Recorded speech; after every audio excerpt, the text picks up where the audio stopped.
여러분 한 주간도 평안하셨습니까? 오늘은 주일입니다. 벌써 11월 23일이에요. 오늘이요. 날짜가 아니라 세월이 정말 빨리 흘러갑니다. 너무 빨리 흘러가고 정신을 차릴 수가 없을 정도로 빨리 시간이 흘러갑니다. 자, 오늘은 여러분들과 함께 복음의 재정리하는 그런 시간으로 지금 아브라함과 이삭과 야곱의 하나님에서 지금 그룹이 무엇인가 하는 것을 지금 알아보고 있죠. 지금 그룹에 대해서 알아보고 있지만 그룹은 사실 창세기 한 장에 맨 먼저 기록이 되죠. 그런데 그 창세기에 기록된 말씀의 그 그룹이 어떻게 성경에 전개되고 증거되고 이루어졌는지 하는 것을 지금 살펴보고 있거든요. 오늘은 날짜로는 오늘 2일차라고 했는데 사실은 3일차가 돼요. 왜냐하면 첫 번째 시간은 1일차는 2시간 중에 1시간만 했거든요. 그래서 그걸 빼고 지난주와 이번 주에서 지금 지난주를 1일차, 이번 주를 2일차 이렇게 정했습니다. 그룹에 관해서 지금 시간으로는 이제 그런 3시간을 이제 했죠. 지난주 2시간, 그 앞주에 1시간에서 3시간을 말씀드렸는데, 지난주에는 민수기 1, 2, 3장에서 그 기록한 말씀을 통해서 이 그룹이 어떻게 형성되었는지, 모세가 시내산에서 하나님이 보여주신 그대로 이스라엘 백성들을 만드는 즉 시내산에서 보는 하나님이 보여주신 그대로 어떻게 성막을 지었는지 진을 쳤는지 하는 모습이 민수기 1, 2, 3장인데 그것이 바로 창세기 3장의 그룹들이거든요. 그룹들과 화영검이에요. 이렇게 됐는데 이것을 민수기 1, 2, 3장에서 모세는 어떻게 창세기 3장에서 기록한 말씀을 이스라엘 백성을 통해서 우리에게 보여주셨는가 하는 것을 지난주 2시간을 살펴서 2시간을 걸쳐서 살펴봤습니다. 오늘은 2일차 첫 시간으로 오늘은 에스겔 1장을 통해서 그러면 민수기 1, 2, 3장에서 모세가 증거한 이 그룹과 화영검에 대해서 지금 에스겔은 어떻게 이 모습을 보았는가, 하나님 이상을 보았는가 하는 것을 오늘 에스겔 1장을 통해서 여러분들과 함께 살펴보겠습니다. 오늘 이 말씀을 살펴보기 전에 지난주에 그 그룹에 대해서 올린 동영상을 통해서 댓글에 두 분이 올라왔는데 한 분은 자기가 질문한 사항이기 때문에 당연히 말씀이 필요했다고 좋은 반응을 해주셨는가 하면 다른 한 분은 좀 불만을 토로했어요. 이것을 오늘 좀 먼저 소개하고 진행을 하겠습니다. 이건 지금 말씀드린 것은 어떤 책망을 하거나 나무라거나 질책을 하고자 해서 하는 얘기가 아니라 안타까운 마음에서 그 영혼을 사랑하는 마음에서 드리는 말씀입니다. 다른 분들도 그러한 생각을 많이 하실 수 있고 또 그동안 제가 그런 평을 여러 번 받았기 때문에 당연한 것으로 받아들입니다. 뭐냐면 한 분은 그룹에 대해서 질문하셨기 때문에 지난주 민수기 1, 2, 3장을 통해서 그분이 말씀이 자기가 생각했던 것 같이 이렇게 풀려가니까 그분은 기쁘고 즐거운 마음으로 동영상을 들으셨고 다른 한 분은 자기는 초신자인데 그분의 말을 들으면 그래요. 말에 의하면 초신자인데 처음부터 성경을 아는 사람이 있느냐 하면서 좀 들으려고 했는데 제가 좀 과격하게 흑판을 땅땅 치면서 이렇게 얘기하는데 누가 좋아요를 누르겠으며 누가 처음부터 뱃속에서 나오면서부터 성경을 알았겠느냐 이런 식으로 질문했어요. 그러니까 듣고 싶어도 당신이 이렇게 땅땅거리고 흘러대니까 나는 듣고 싶은 마음도 없고 좋아요 누를 마음도 없다 이제 그런 의도였겠죠. 제가 그 글을 추측하건데. 그래서 제가 그 댓글을 그분께 달아드렸는데 이런 내용으로 댓글을 달아드렸어요. 결론은 당신이 이 그 댓글을 보았으면 좋겠는데 아마 보지 않을 것 같다는 우려를 하는 말로서 이제 끝을 맺었는데, 우리가 교회 다니면서 그 목사들한테 부드러운 말, 그 다음에 듣기 좋은 말, 자기 기본에 상하지 않는 말, 자기 마음에 합하는 말을 듣기를 원하는 자들이 너무나도 많아요. 99.9%. 순도로 따지면 퓨어 골드, 정금과 같은 마음으로 그렇게 생각하시는 분들이 많아요. 그러나 성경에 기록된 바와 같이 부드러운 말 속에서는 하나님의 은혜가 없다고 했습니다. 자기가 피를 깎는 아픔과 고통으로 찾고 부르짖지 않으면 진리를 하나님을 찾을 수 없다고 되어 있습니다. 그래서 이런 의도로 바닥에 깔고 그분에게 댓글을 달았어요. 그러한 말씀을 알기 위해서 얼마나 자기를 깎고 다듬고 정진에 찾고자 했느냐. 그런 마음을 가졌다면 질책한다고 상대방이 말하는 것을 기분 나쁘다, 내가 여기에 밥그릇이 있는데 먹을 거 있는데 내가 그것을 먹지 않겠느냐. 이런 의도로 댓글을 달았어요. 지금 말씀드린 바와 같이 내가 지금 생계가 지금 끊어져 가지고 먹고 살기 힘들어요. 그래서 내가 어느 집에 밥을 얻어 먹으러 갔다고 가정을 해봅시다. 근데 그 집에서 멀쩡한 사람이, 뭐 젊은 사람이, 뭐 사지가 멀쩡한데 뭐 어디 가서 일해서 벌어먹고 살 생각을 해야지, 얻어먹고 고집 생각을 하냐 이러면서 뭐라고 했다고 한다면, 그래도 내가 굶어 죽게 생겼는데 에이 더럽고 안 입고 칠 사서 내가 너한테 얻어먹지 않을 거야, 빌어먹지 않을 거야, 이럴 겁니까? 그게 아니거든요. 그게 아니라고요. 베드로는 성경에 이렇게 기록하고 있습니다. 예수가 내가 이방인한테 팔려서 십자가에 달려 죽고 그래야만 많은 사람이 구원을 얻어야 된다, 얻을 수 있다, 이렇게 말했을 때 베드로가 뭐라고 했어요? 주여, 절대로 그렇게 할 수 없습니다, 이랬어요. 그때에 예수가 사단은 내 뒤로 물러가라 이렇게 했어요. 이런 말을 듣고 베드로가 물러갔습니까? 그리고 많은 기적과 표적을 행하시고 오병이어 역사 이후죠. 그리고 많은 사람들이 이제 예수가 내 피확살 먹지 않으면 나와 상관이 없고 하늘나라에 갈 수 없다고 했을 때에 많은 사람들이 떠났잖아요. 예수를 따르던 많은 분들이 떠났죠. 그때 예수가 제자들한테 이렇게 얘기해요. 너희들도 나를 떠나려느냐? 이렇게 물었을 때에 베드로가 영생의 말씀이 주께 있사온데 내가 어디 가느냐, 이런 답을 하죠. 우리가 지금 방금 댓글을 단 그분 말씀처럼 우리가 나면서부터 또 교회에 다녔다고 할지라도 우리가 하나님의 말씀에 대해서는 바울이 얘기한 같이 지극히 어린아이와 같습니다. 장성한 자가 아닙니다. 교회 1년뿐이 안 다녀서 1년뿐이 안 다녀서 어린아이가 아니에요. 교회 30년 40년 신학 박사도 사실은 하나님에 대해서, 성경에 대해서 어린아이입니다. 오히려 그들이 더 어린아이예요.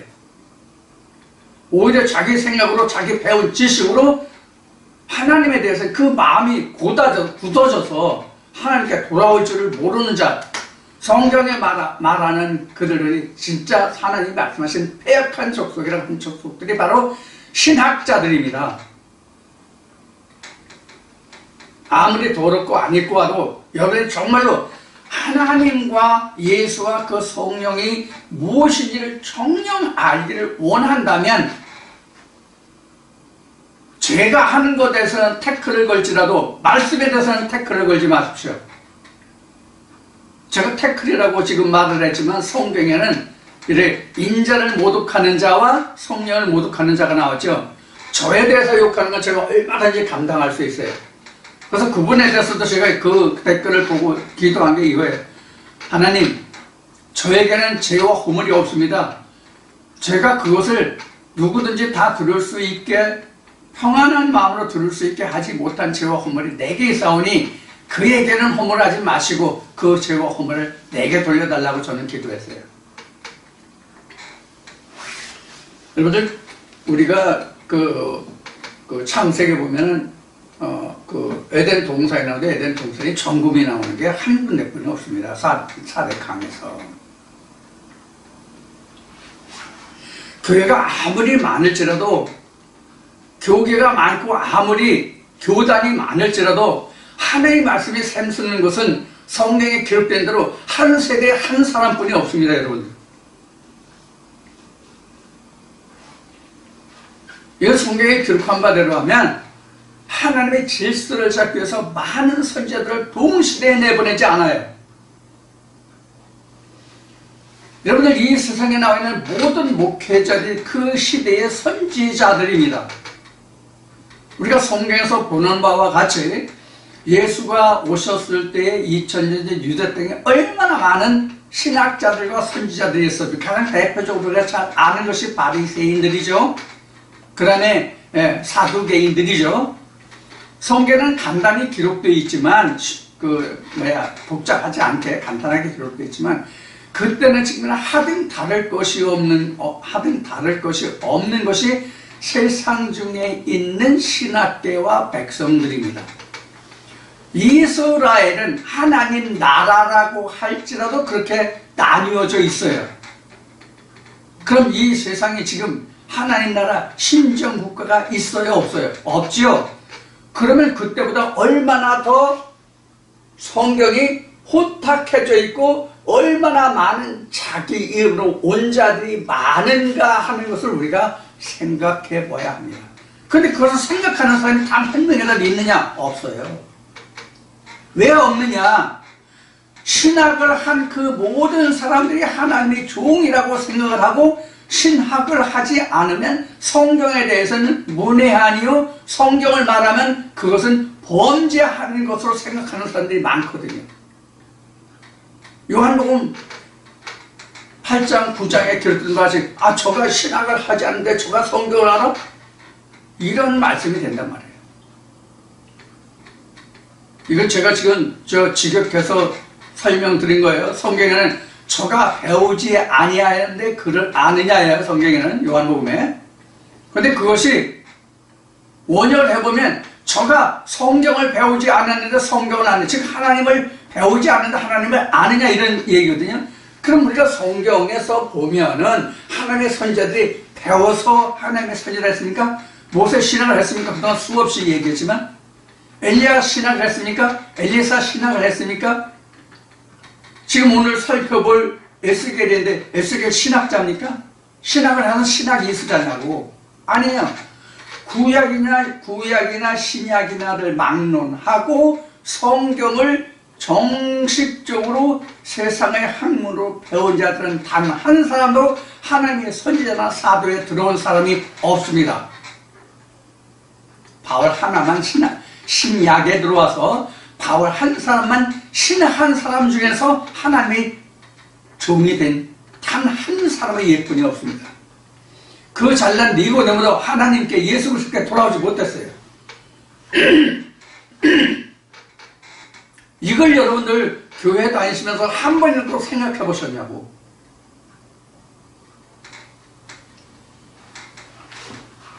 그래서 방금 말씀드린 말씀, 사람에 대해서는 여러분들이 탓하고 사람에 관해서는 여러분들이 욕을 하셔도 좋은데 말씀에 대해서는 평을 하지 마시려고.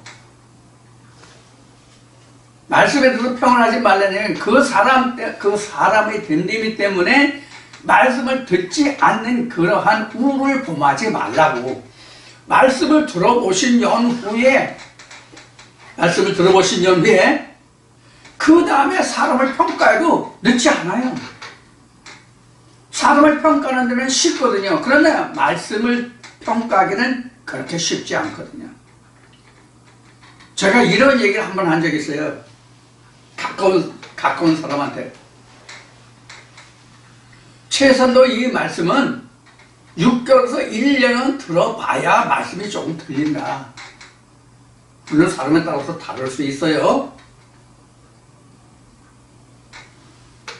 지금 드린 말씀을 여러분들이 참고하셔서 여러분들이 저를 통해서 말씀을 들으실 때 먼저 사람을 평가하고 말씀을 들어보지도 않는 그런 우를 범하는 일이 없기를 간절히 바라는 마음에서 당부드렸습니다. 제가 잘났다는 게 아니에요. 하나님이 잘나셨고 예수가 잘났고 성령이 잘났지 사람은 잘난 게 없어요. 사람은 다 거기서 거기에요. 아무리 깨끗하고 잘난 척해도 거기서 거기라고. 그러니까 그렇게 하시고 여러분들이 이해하시고 말씀을 들어주시기 바랍니다. 오늘은 아베소디에 말씀을 드리면서 오늘 좀 말씀이 길었죠. 아베소도가 아베소디에 말씀드린 말씀 오늘은 에스겔을 통해서 그룹이 어떻게 에스겔에게는 보였는가 하는 것을 오늘 말씀을 나눌 텐데 에스겔 1장이 민수기 지난주에 했던 민수기 1, 2, 3장의 복합장입니다. 그러한 모습을 하나님은 말씀을 통해서 이상을 통해서 말씀을 통해서 이상을 통해서는 같은 이야기입니다. 왜냐하면 하나님은 뼈와 살이 없기 때문에 실상으로 보여주는 게 아니에요. 그래서 우리가 성경을 본다고 하는 것은 하나님을 만났다고 하는 것은 하나님의 이상을 보았다고 하는 것은 하나님의 음성을 들었다고 하는 것은 모두가 다 이상입니다. 실상이 아니라 이상입니다. 즉 생각으로 이것을 깨달았다 이 뜻이 이상이고 그것을 우리가 하나님이 말씀하셨다 하나님이 말씀하셨다 이렇게 이야기하는 거예요. 그러니까 성경 전체는 다 이상을 기록한 거예요. 이상. 실상을 본 게 아니에요. 가장 대표적인 것이 신명기 말씀에 보면은 모세가 하나님을 대면에 만났다고 되어 있잖아요. 근데 신명기 33장에 32장에 보면 하나님이 모세에게 바위 틈에 숨기시고 손으로 덮고 찬송가 되어 있죠. 손으로 덮고 하나님이 지나가신 후에 그 뒷모습을 보았다고 되어 있거든.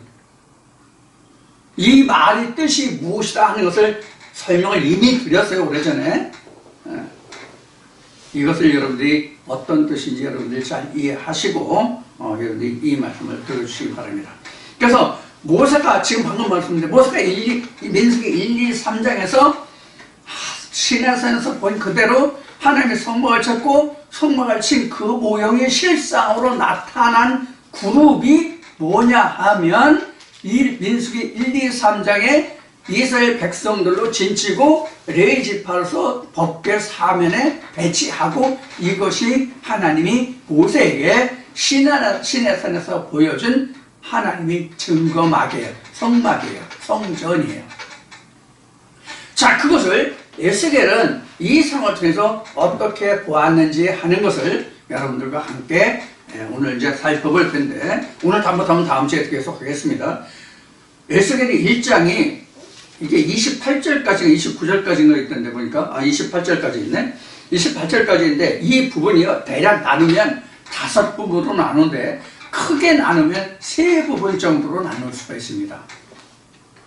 첫째는 1절에서부터 3절까지 에스겔이 어느 때에 어떻게 그 하나님의 이상을 보았는가 하는 그런 장면이 기록된 것이 에스겔 1절에서 3절까지예요. 그 다음에 에스겔 4절부터 14절까지는 에스겔이 본 그 모양의 겉표면으로 보았던 그 모습들이에요. 표면으로 봤던 그 모습들이에요.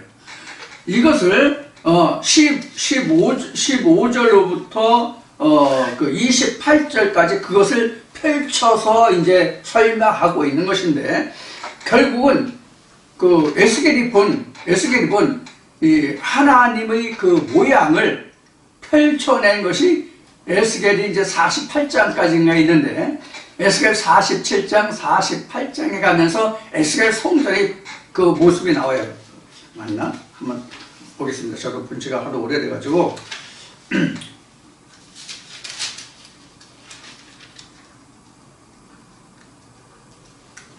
47장에서부터 48장까지가 이제 에스겔 성전이 기록되는데 이것은 실제로 이루어진 성전이 아니라 그 성경상으로만 나오는 겁니다. 에스겔 성전을 참고로 말씀을 드리면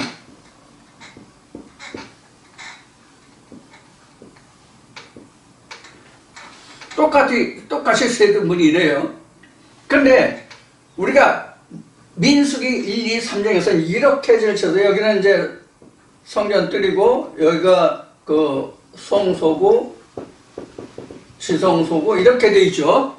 그래서 이제 네구 등에 이렇게 진을 치고 여기에 이제 법궤해서 이렇게 레이즈박하고 이게 민수기 1, 2, 3장에서 기록한 거예요. 이게 이제 모세가 시내산에서 하나님이 보여주신 그대로 성막을 친 거예요.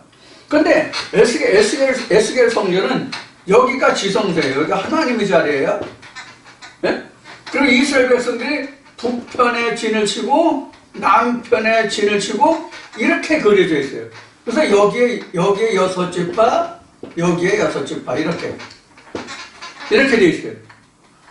요게 지금 요게 민수기란다. 민수기가 자꾸 입에 붙었네. 요게 에스겔 1장에서 보여주시는 실상이 에스겔 47장, 48장에서 이렇게 에스겔 성전으로 이렇게 나타나요. 자, 요거와 요거의 설명이 무엇인지를 에스겔 1장에 전부 나타나 있으니까 이 에스겔 1장을 통해서 여러분들이 하나님의 성소가 어떻게 드러나고 왜 에스겔 1장에서 이러한 하나님의 성전을 왜 에스겔 1장에서는 이렇게 표현했는지 이렇게 표현한 결과가 바로 이거거든요. 이게 결국은 에스겔 47장, 48장에서 나타났지만 이것이 시작은 에스겔 1장이란 말이에요. 시작이.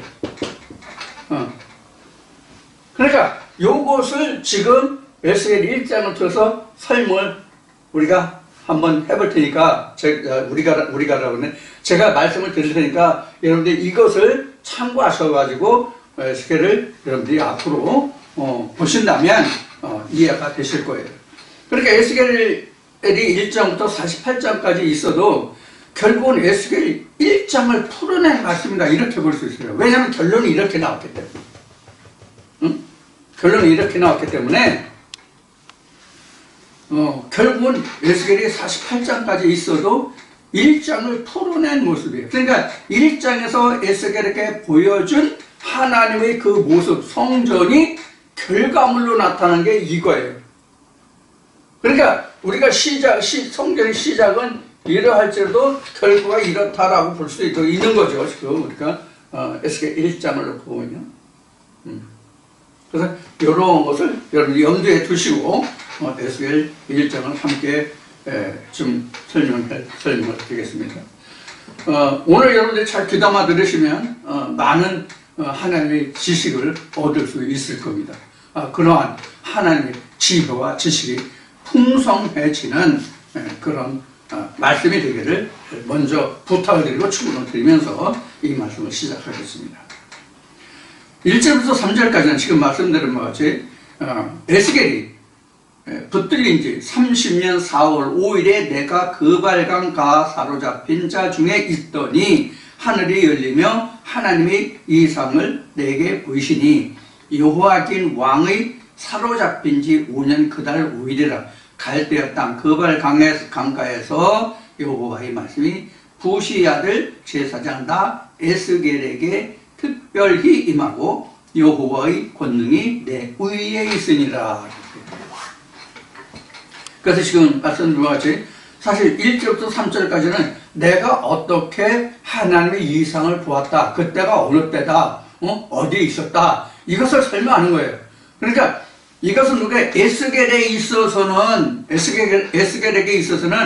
1, 2, 3절의 말씀이 의미가 있지만 현재 우리 각자에게 있어서는 에스겔이 1장에서 본 하나님의 이상이 지금 내가 볼 수 있는 그 시간, 그때가 지금 1, 2, 3절에 기록한 때라고 생각하시면 돼요.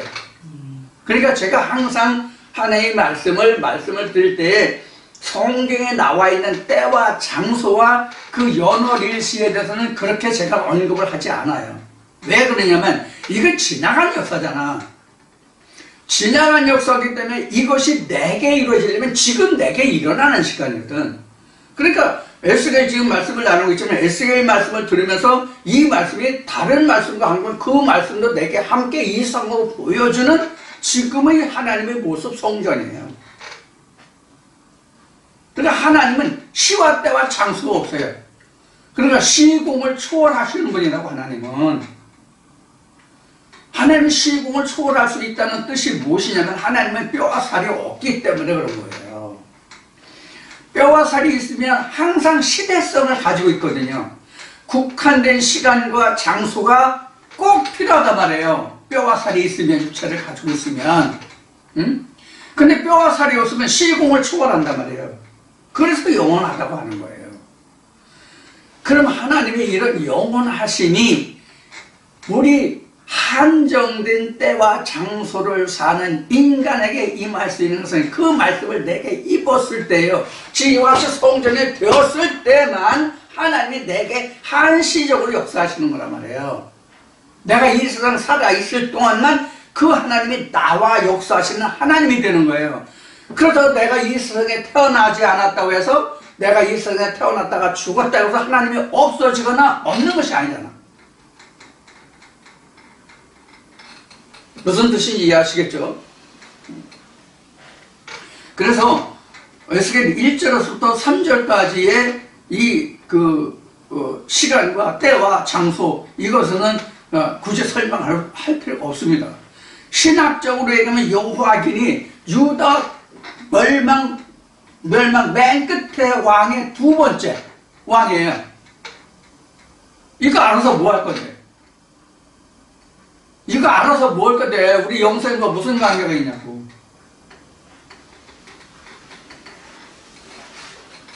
자, 그래서 변호래 씨와 여기 그발강 나오는데 그발강이든지 개발강이든지 앞에 말씀드린 것 같이 내가 이 말씀을 깨달아서 이 말씀이 내 것가 되면 그게 그발강이라고 생각하시면 돼요. 그발강이 어떤 갈대아 바벨론 지방에 아니면 페르시아 어느 지방에 그 강이라. 그럼 내가 그 강에 가야만 하나님 이성을 볼 거예요. 성경에서 강이라고 하는 것은 하나님의 역사의 발원지라고 생각하시면 돼요. 그 이상 더 어떤 것도 생각하실 필요가 없어요. 하나님의 말씀이 물이잖아요. 하나님의 말씀이 흐르는 곳을 강이다, 시내다, 또는 이쪽 이스라엘 백성들, 중동 지방의 역사를 보면 오아시스이잖아요. 오아시스다, 이렇게 생각하시면 돼요. 자, 이 정도만 합시다. 이건 굳이 설명해봐야 시간만 가니까 필요 없고. 자, 이러한 때, 이러한 장소에서, 즉, 그발강가에서죠, 지금 내가 보니, 본 그 장소가 그발강이니까. 보니, 북방에서부터 폭풍과 큰 구름이 오는데, 그 속에서 불이 번쩍번쩍하여 빛이 그 사면을 비치며, 그 불 가운데로 단새 같은 것이 나타나 보이고, 그 속에서 네 생물의 형상이 나타나는데 그 모양이 이러하니 사람의 모양이라. 네 생물인데 사람의 모양이래. 이게 이제 생물학적으로 따지면 사람도 생물이에요. 사람도 생물이기 때문에 그래서 생물인데 이 생물은 이제 뒤에 설명이 나오지만 소, 독수리, 사람 이렇게 해서 이제 나타나요. 뒤에 이제 네 생물의 형상이. 근데 성경은 네 생물을 이제 요한계시록 6장에도 네 생물이 이제 설명이 되는데 스가랴 6장에는 네 바람이 나와요. 다니엘서도 보면은 네 바람이 나와요. 그래서 네 바람은 인간이 사는 세상 중에 역사되는 그러한 풍류가 네 바람이고 하나님의 역사에서는 네 생물로 나와요. 그러면 네 생물과 네 바람이 다르냐 같으냐? 여러분 다르다고 생각할 거예요. 한쪽은 바람이고 하나는 생물이니까 어떻게 바람과 생물이 다르냐? 이렇게 말씀하실 수 있을 거예요. 그럼 이미 여러분도 짐작을 다 하시겠죠? 결국 같다는 얘기를 하려고 하는 것을 짐작하실 수 있겠죠? 자, 그럼 바람은 뭐고 생물은 뭐냐? 바람은 내가 해를 입을 수 있는 거예요. 내 생물은 나를 살릴 수 있는 거예요. 그런 쪽에서 내 생물과 내 바람으로 나오는 거예요. 우리가 세상에서 그렇게 얘기하잖아요. 일반적으로 얘기할 때, 야, 이번에 말이야, 대단한 바람이 부는데, 이래서 뭐 정치 쪽에서도 경제 쪽에서도 뭐 우리 바람이라는 얘기를 하잖아요. 세상의 모든 유행어서 야, 이번에 바람이 거세게 오네, 아, 이번 저건 뭐 대단히 뭐 이런 얘기를 하잖아요. 이게 바람이라는 게 다른 게 아니에요. 그래서 우리가 바람이라고 하면 좋은 쪽으로 사용되지 않잖아요. 야, 누가 누구 바람 폈대. 그럼 바람이 좋은 뜻이에요? 아니죠. 그래서 성경은 바람과 생물이 다른 게 아니에요. 생물이라 할지라도 나를 살려주고 오는 생명일지라도 그 생명이 내게 내가 그 생명을 입어야 되는데 그 생명을 입지 못하고 그것이 내가 피해가 됐다면 그건 바람인 거예요.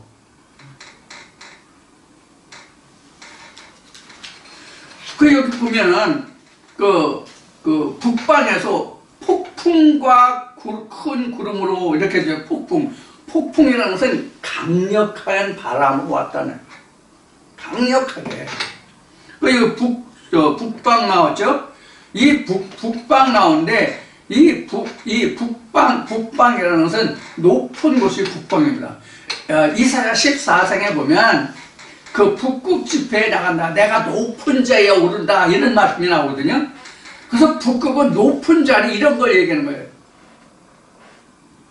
그래서 북방에서는 실제 우리가 세상에서 쓰는 방위의 동서남북을 말하는 북방이 아닙니다. 그러니까 우리가 지구본을 본다고 그러면 우리가 방위를 본다고 하면 방위를 본다고 보면 북쪽이 위에잖아요. 이렇게 했었잖아요. 우리가 보는 건 이렇게 해서 동서남북 이렇게 하잖아요. 그래서 북쪽이 높은 쪽이기 때문에 이런 의미를 쓰는 거예요. 실제 북방이 아니에요. 북편이 아니에요. 번쩍번쩍하고 사면에서 사람은 내 생물이 보는데 이것이 사람의 형상이라서요. 이게 지금 여기에 번쩍번쩍하고 또 단쇠 같고 이런 건데 요한계에서 예수가 그 주석 같은 빛나는 이렇게 했잖아요. 결국은 이제 그런 의미예요. 이게 뭘 얘기했냐면 하나님의 형상을 이렇게 얘기한 거예요. 자, 우리가 하나님의 형상하면 우리가 아직도 지난날 그 교회에 다니면서 들었던 그런 습관이라고 그럴까? 이미지라고 그럴까? 그런 것이 있어서 하나님 하면 내가 현재 눈에 보지는 못했고 또 확인도 못한 것이지만 그 어딘가에 가면 내가 실제로 그 얼굴을 대면할 수 있을 것 같은 그런 하나님의 존재적으로 생각했단 말이에요. 즉 물리적 존재로 생각했단 말이에요. 하나님 하면 마치 2000년 유대 땅에 예수가 사람의 몸을 입고 왔던 것 같이 하나님도 그러한 모습일 거라고 생각한단 말이에요. 그런데 하나님과 예수와 성령은 전부 다 이상해요. 뼈와 살이 없는 자예요. 그럼 이미 여러 번 말씀을 드렸지만 예수라는 이름은 뭐냐? 말씀이 육신을 입은 자가 예수예요. 말씀이 육신을 입지 않으면 그건 성령이라고. 내 이야기가 아니라 요한복음 1장 14절에 기록했잖아. 1장 14절부터 17절까지. 좀 더 길게 이야기하면 요한복음 1장 1절부터 18절까지. 이미 성경에 사도 요한이 이미 요한복음 1장에 밝혀놓은 것이잖아요. 그런데 아직까지도 신학에서는 2000년 전 유다 땅에 왔었던 그리고 십자가에 못 박혀 죽고 3일 만에 부활했다 하는 그 예수를 지금도 예수라고 생각하고 그 자를 믿고자 하는 거예요. 그래서 이미 말씀을 드렸듯이, 복음을 하면서 몇 주 전에 말씀을 드렸듯이, 우리가 사도 바울의 증거대로 한다면 나도 하나님과 예수와 그 모든 것을 육체대로 생각했으나, 모든 것을 육체대로 평가하고 육체대로 생각했으나, 사도 바울의 다메섹 사건 이후로 모든 것을 내가 사람의 예대로 육체대로 보지 않는다라고 얘기하잖아. 예수 그리스도 내가 그렇게 생각한다고 기록하고 있잖아요. 그래서 지금도 2000년 전 유대 땅에 왔던, 육체를 입은, 육체로 왔던 예수를 생각하고 그 예수를 통해서 내가 구원을 받고자 하면 그 구원은 없다. 딱 잘라서 말씀을 드린 거예요. 그 육체를 입고 오신 예수가 죽어야 마태복음 27장에 기록한 말씀과 같이 부활의 예수가 내게 와야 내가 그와 함께 부활한 자가 된다라고 설명을 드린 거잖아요. 내 설명이 아니라 복음서에 그렇게 돼 있단 말이에요. 성경에. 인간 이태수 목사의 얘기가 아니라 성경에.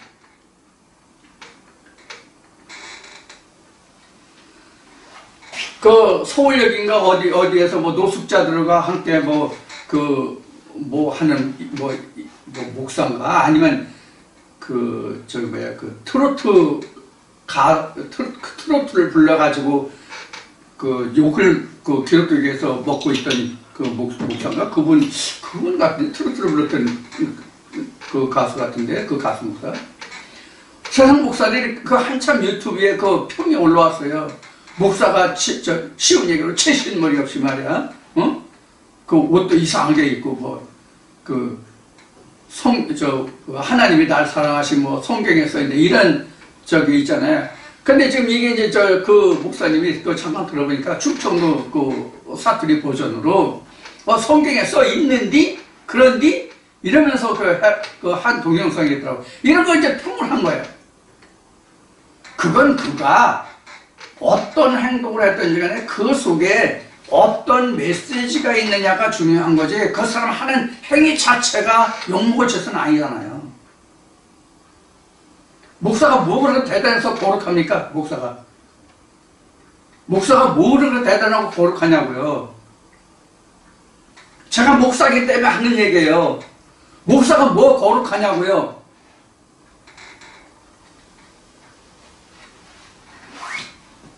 목사 타이틀 없으면 다 똑같아요.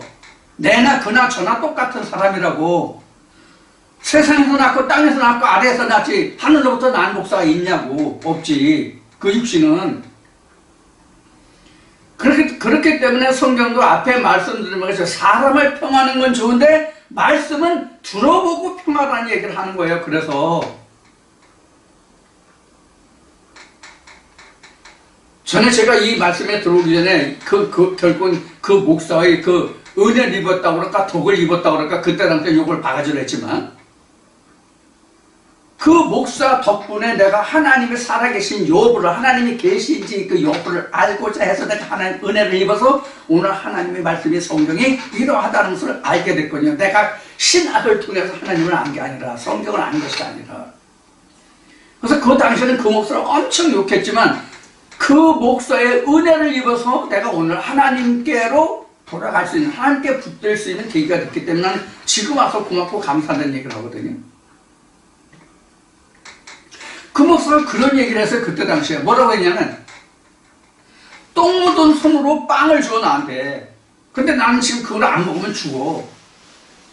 그럼 똥 묻은 손으로 주는 빵을, 건네주는 빵을 내가 먹어야 돼, 안 먹어야 돼? 이게 앞에 댓글이 그분한테도 좀 하고 싶은 이야기일 수도 있어요. 그걸 받아 먹어. 똥 묻은 부분만 안 먹으면 되잖아. 그럼 나는 살아야 될 거 아니야. 똥 묻은 부분만 제하면 된다고. 여러분들 명석하신 두뇌를 가지신 분들이 이 말씀을 듣는 것으로 아니까 여러분들을 잘 이해하시고 들으실 줄 믿습니다. 자, 그래서 지금 4절부터 지금 5절 말씀까지를 지금 그 말씀을 드린데요. 이게 바로 뭐냐면, 이게 화강석이에요, 결국은. 응? 이게 화강석 같이 오는 거라고. 이게 불화살, 새 불화살 오는 거라고, 그것도 같이.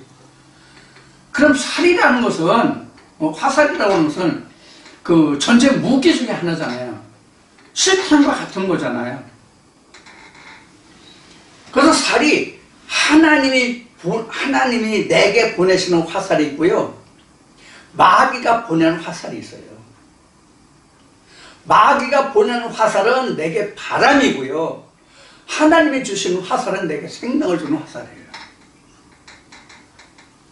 그러면 이것을 세상에 주는 화살과 하나님이 주시는 화살을 맞았을 경우를 결과를 말한다면, 세상이 쏘는 화살, 그것은 내게 바람이 되는데 그 바람의 화살을 맞으면 내가 살고, 하나님이 쏘시는 화살을 맞으면 나는 죽고 그는 살 거예요.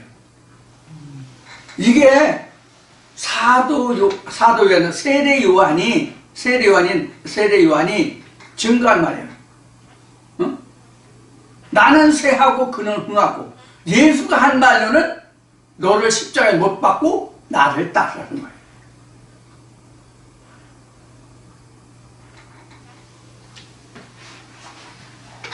그래서 에스겔 1장 4절부터 5절까지는 지금 에스겔이 본 이상 중에 처음으로 묘사하는 한 부분이에요. 이렇게 이제 보였다는 거죠. 근데 그게 이제 사람의 형상이에요. 내 생물인데 사람의 모습이에요. 근데 내 생물인데 뒤에 이제 설명을 보면 이게 또 사람의 얼굴이 한쪽 분이 없어. 그러니까 에스겔서나 요한계시록이 너무 황당한 상상으로 기록한 것이기 때문에 사람의 지혜로는 깨닫기가 어렵다 하는 것이 바로 에스겔서와 다니엘서와 계시록이거든요. 제일 어려운 말씀입니다. 근데 사실 성경에서 제일 어려운 말씀은요, 사실 시편이에요. 시는 모든 언어가 응축된 단어예요. 시는 모든 언어 중에서 가장 응축되고 은유적인 설명이 시예요. 그래서 사실 성경에서 가장 어려운 말씀이 시편이에요. 굳이 표현한다면, 자, 좀 이제 옆으로 가는 것 같지만 성경이 어떻다는 부분을 말씀드리고요. 자, 6절부터 봅시다. 각각 내 얼굴과 내 날개가 있고 그 다리는 곧고 그 발바닥은 송아지 발바닥 같고 마광한 불이 같이 빛나며 그 사면 날개 밑에는 각각 사람의 손이 있더라. 그 네 생물의 얼굴과 날개가 이러하니, 이랬어요. 여기서 보면은 다리가 곧고 내 얼굴인데 날개가 있고 네 날개가 있고, 그러니까 각 부분마다 날개가 있는 거예요. 각 생물마다 날개가 있고요. 네 날개가 있고니까 네 생물이니까 네 생물이 모두가 날개가 있고, 날개라고 하면 여러분들 생각되는 게 뭐예요? 날개하면 여러분들 생각되는 게 뭐예요? 날개는 반드시 두 개다. 날개는 쌍으로 있다. 날개가, 왜 날개는 없다? 비행기도 날개가 양쪽으로 있어야 부양을 하고 하강을 할 수 있고 방향해주도 할 수 있죠. 마찬가지로 날개가 있다고 하는 것은 여기서 날개라고만 되어 있지만 날개가 두 개씩이다. 그러니까 내 생물이 날개가 두 개씩 있다. 이렇게 이제 설명할 수 있는 거죠. 일단 여기까지 지금 그렇습니다. 그 다음에 다리가 곧고, 다리가 곧다는 얘기는 뭐냐면 행함이 굽어짐이 없다는 뜻이에요. 그러니까 정직하다는 뜻이에요. 올곧다는 얘기예요. 성경에 예수 그리스도가 첩경이라고 나오죠. 첩경이라는 뜻이에요. 여기서 다리가 곧다는 얘기는. 다리가 곧고 발바닥은 송아지 발바닥 같고, 이 송아지 발바닥 같은 것은 걸을 수 있는 그런 그 준비가 된 그런 거죠. 우리 황소고름이라는 얘기를 이제 세상에 하는데, 황소고름이 멀리 갈 수 있다는 뜻이에요, 사실은. 느리지만 멀리 갈 수 있다는 뜻이 황소고름이거든요. 자, 그리고, 그 다음에 마광한 구리같이 빛나며. 마광한 구리 같다는 얘기는, 마광이라는 것은 갈고 닦은 그런 것이거든요. 근데 구리 같다는 구리가 붉은색이잖아요. 불이라는 앞에 얘기한 단세 같다는, 불 같다는 그런 그 의미를 얘기하는 겁니다. 그런 모양을 그리고 있습니다. 그 네 생물의 얼굴과 날개가 이러하니, 9절에 날개는 다시 서로 연하였으니 행할 때에는 돌이키지 아니하고 일제히 앞으로 곧게 행하며, 그 얼굴의 모양은 넷의 앞은 사람의 얼굴이요, 넷의 우편은 사자의 얼굴이요, 넷의 좌편은 소의 얼굴이요, 넷의 뒤는 독수리의 얼굴이니, 이렇게 들어요. 그래서 동서남북이 나왔죠? 이 동서남북에 대해서 이미 그래서 민수기 1, 2, 3장에서 지금 방위를 표시한, 기록한 증거가 있단 말이에요. 민수기 1, 2, 3장에서. 민수기 1장은 없고 2장, 3장에 그 방위가 나오죠.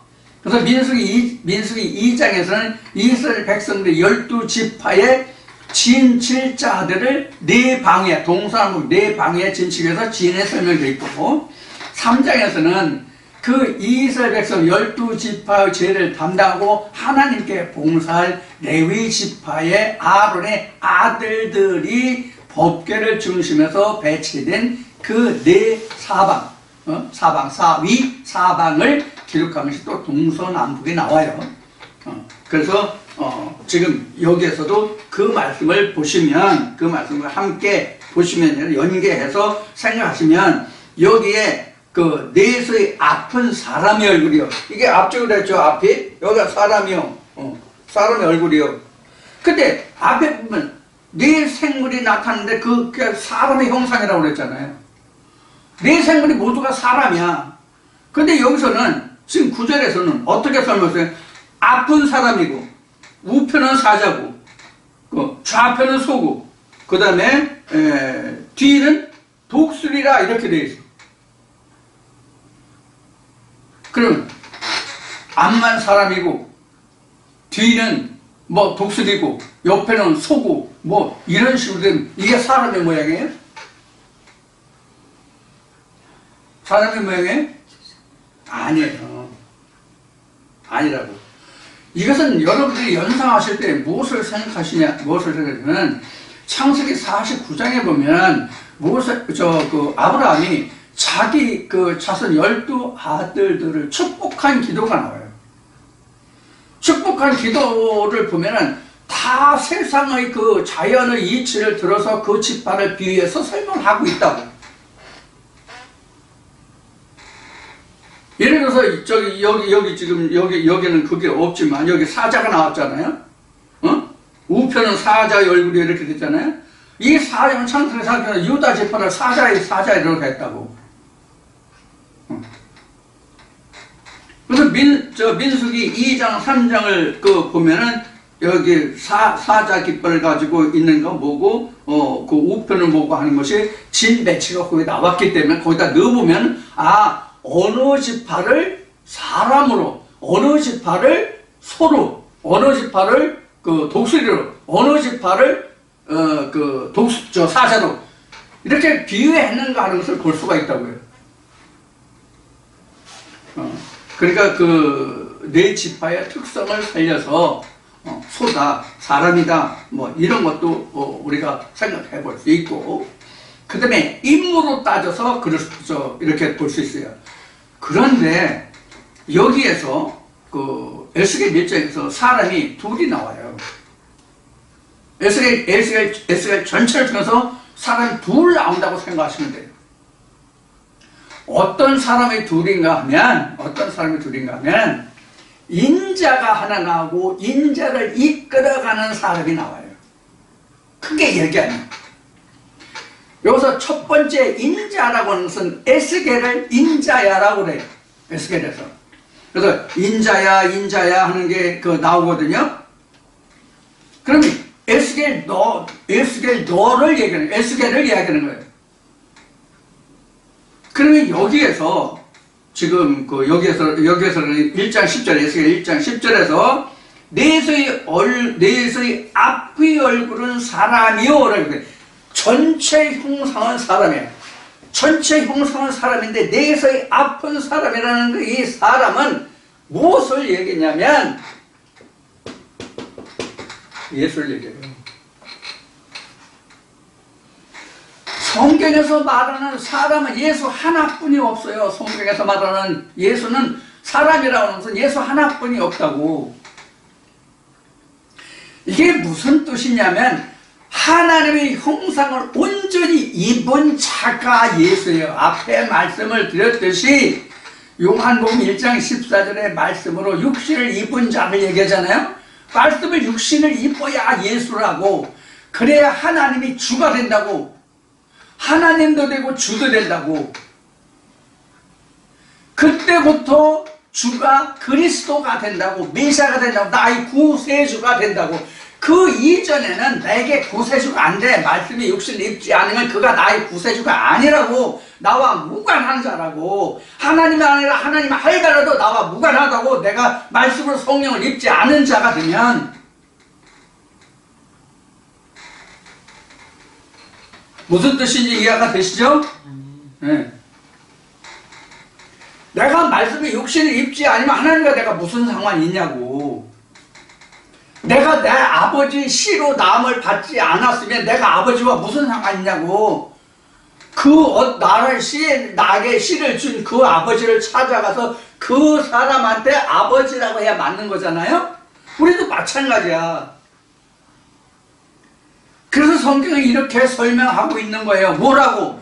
주여 주여 부르는 자가 많은데 아버지의 뜻대로 행한 자가 내 새끼다, 그런 얘기잖아. 아버지의 말씀으로 남을 받은 자가 내 새끼지.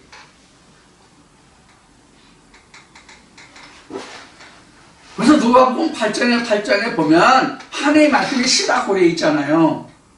그래서 마태복음 13장에서 씨 뿌린 자의 비유가 바로 그런 뜻이잖아요. 말씀의 씨.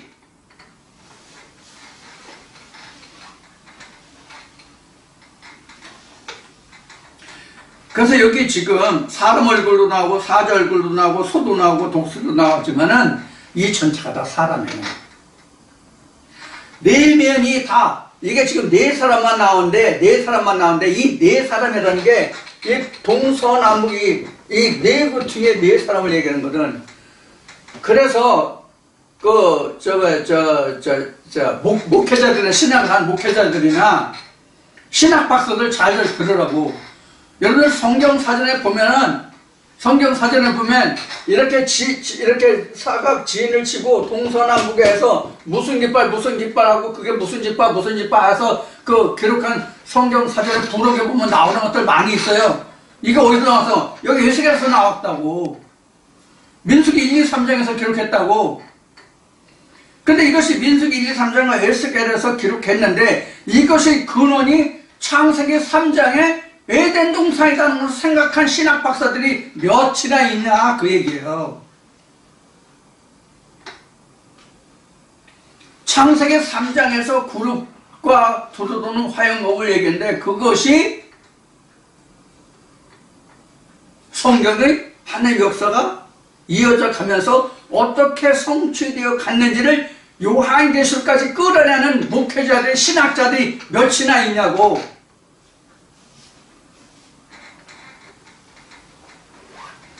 그래서 성경에 기록된 바와 같이 하나님의 성령으로 하자는 건 주를 알 수 없고 하나님이라 할 수 없다는 사도 바울의 고백이 고린도전서에 기록하고 있는 거예요. 그래서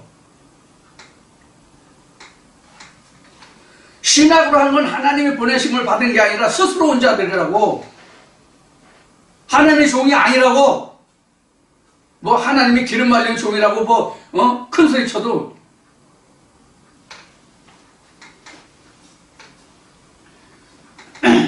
그래서 사실 내가 급한데 땅땅 치고 책상도 치고 하는 역정을 하는 것도 일반 성도들 때문에 역정을 내는 게 아니에요. 신학 박사들과 목회자들 때문에 그러는 거지. 성경의 결론대로 자기네들은 좋은 자리에 다 앉아서 좋은 거 다 찾으면서 주의 백성들한테 뭘 해줬냐고, 목회자들이, 신학자들이. 내가 그 속에서 신앙생활을 해봤기 때문에 자신있게 말하는 거잖아요.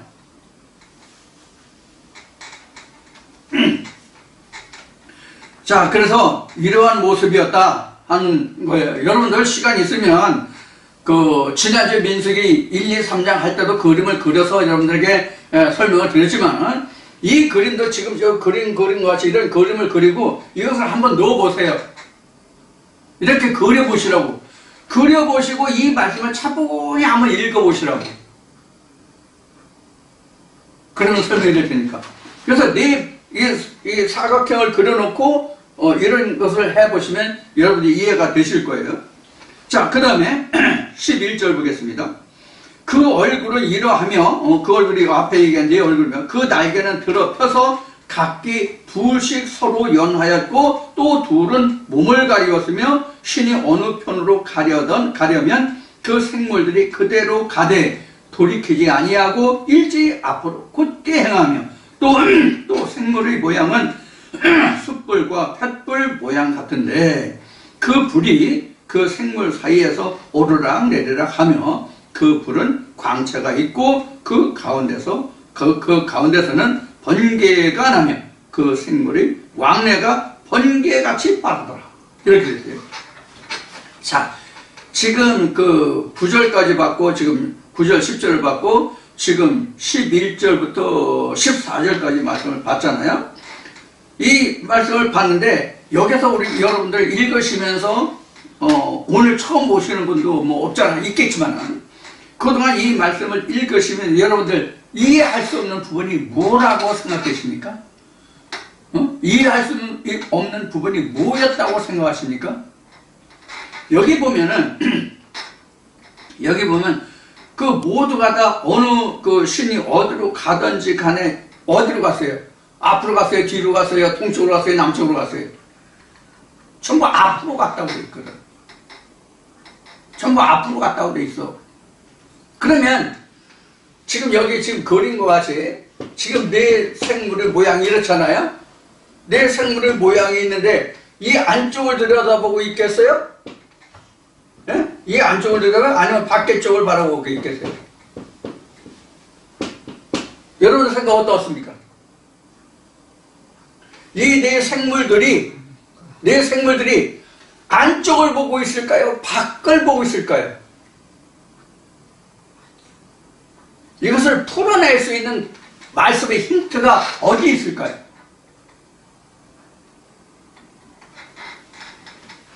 창세기 3장에 있습니다. 그 생명나무를 지키려고 두루 도는 화형목과 그룹들이라고 했잖아요. 지키려면 안을 바라봅니까? 밖을 바라봅니까? 여기서 성이 이렇게 싸져 있어. 그럼 성에 그 모초병이 있어, 초병이 있어. 그럼 밖을 바라보고 경계를 섭니까? 안쪽을 바라보고 경계를 섭니까? 밖을 바라보잖아요. 밖을 바라보고 있다고. 그럼 각 밖을 바라보고 있으면 동서남북에 동쪽에 있는 사람은 앞이 동쪽이고 남쪽에 있는 사람은 앞이 남쪽이야. 서쪽에 있는 사람은 서쪽이 앞이야. 북쪽에 있는 사람은 북쪽이 앞이야. 그렇다 앞으로 간다 그래서 그럼 넷이 다 찢어져 밝게 나가는 거야? 물론 이런 뜻도 있겠지. 왜냐하면 동서남북에 즉 온 지구촌에 사람이 사는 모든 세상에 하나님의 복음이 증거돼야 되니까 동서남북으로 갈 수도 있겠지. 그러나 지금 여기서 설명하고 있는 것은 이제 뒤에도 이제 나오겠지만 이것을 지키기 위해서 법궤를 하나님의 성경을 지키기 위해서 이렇게 배치되어 있는 거거든. 이렇게 배치되어 있어도 그 이 안에 또 법궤를 중심한 그 네 방에 또 지키는 사람이 있거든. 이게 레이지파가. 이 안에 법궤를 지키는 레이지파는 우리 옛날 왕 현재 왕으로 얘기하면 뭔 경호부대야. 옛날에 그걸 뭐라고 국내 뭐랬나 별궁 뭐라고 그랬나? 이런 거하고 똑같은 거 지금 이게 그런 형식이에요. 근데 앞을 보고 갔다고 하는 얘기는 이러한 네 생물이 각자 자기 방향에서 앞으로 갔다의 뜻이 아니라 하나님의 말씀을 향해서 나아갔다 뜻이란 말이에요. 하나님의 말씀을 쫓아서 앞으로 나갔다. 그리고 전부 뒤로 가진 않아서. 그 다시 한번 봅시다. 11절부터. 그 얼굴은 이러한데 네 신물인데 그 날개는 들어 펴서 각기 둘씩 서로 연하였고, 그러니까 동서남북이 다 이렇게 연한 거죠. 두 날개 다 지금 폈다니까. 자, 그럼 날개를 폈다는 얘기는 어떤 뜻이에요? 날개를 폈다는 얘기는 행하고 있다는 얘기야. 좌전하면 날개를 접는 거잖아, 새가. 그렇죠? 날개를 접으면 새가 날지 않는다는 뜻이고, 날개를 폈다는 얘기는 행한다, 움직인다, 난다는 뜻이거든. 자, 그래서 연하여 있고, 그래서 동서남북이 다 가려지는 거예요. 그러면 생물들이 그대로 가되 돌이키지 아니했다. 돌이키지 않았다는 뒤로 가지 않았다는 얘기잖아.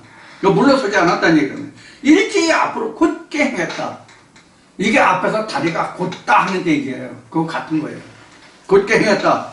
또 생물의 모양은 숯불과 햇불과 이거지. 그러니까 앞에도 화강성을 얘기했지만 바로 하나님의 말씀이 불 같은 말씀이다. 근데 오르락 내리락하는데 이것이 번개같이 빠르다.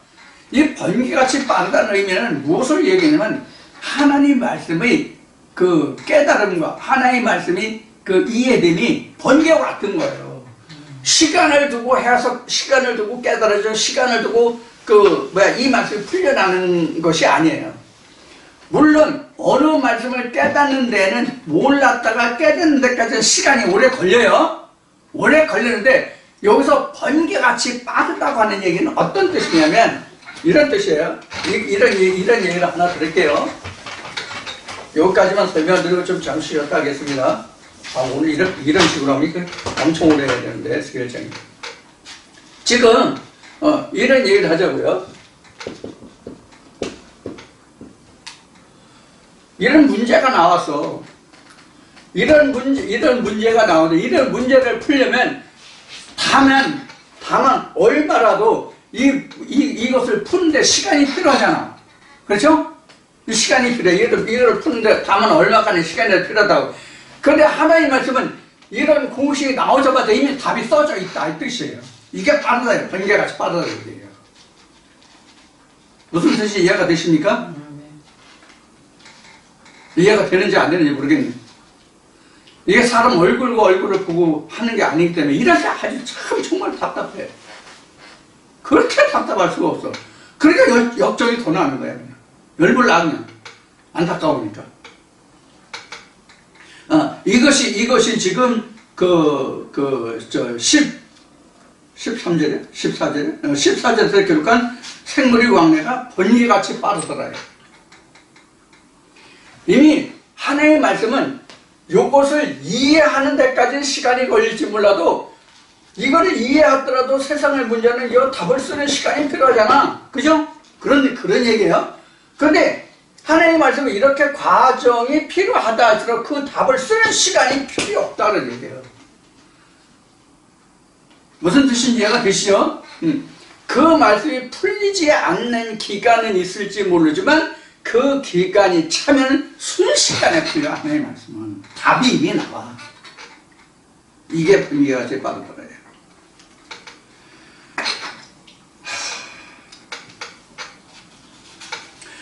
여기에 보면 앞에도 그렇고 지금 우리 4절부터 지금 14절까지 봤잖아요. 4절부터 14절까지 봤는데 그 앞에도 그렇고 뒤에도 뭐 화강 섰고 뭐 불과 같고 뭐 이런 뜻이 이런 말씀이 나오잖아요. 하나님의 속성을 이야기하는 거예요. 하나님의 속성. 하나님의 속성이 불과 같다. 하나님을 불이라고도 하잖아요. 불. 그래서 예수도 이제 내가 세상에 불을 던지러 왔는데 세상에 불이 붙었으면 내가 무엇이 답답하고 힘들 게 있겠냐. 이런 얘기를 하잖아요. 그래도 답답하니까 예수가 한 말이 뭐냐면 내가 받을 세례가 있는데 내가 세례를 받기까지 내가 얼마나 답답하겠냐 이런 얘기를 하셨단 말이에요. 그런 십자라고 하나님 말씀은 하나님의 말씀을 전하는 자의 입장은 듣는 사람들이 어느 때에 이르러서야 이 말씀에 답이 나올까 하는 그런 안타까운 마음이 있는 거거든요. 자, 이런 그 의미로 기록된 말씀이 지금 1장 1절부터 14절까지 살펴본 말씀입니다. 자, 여기까지 마치고 잠시 쉬었다가 다시 만나요.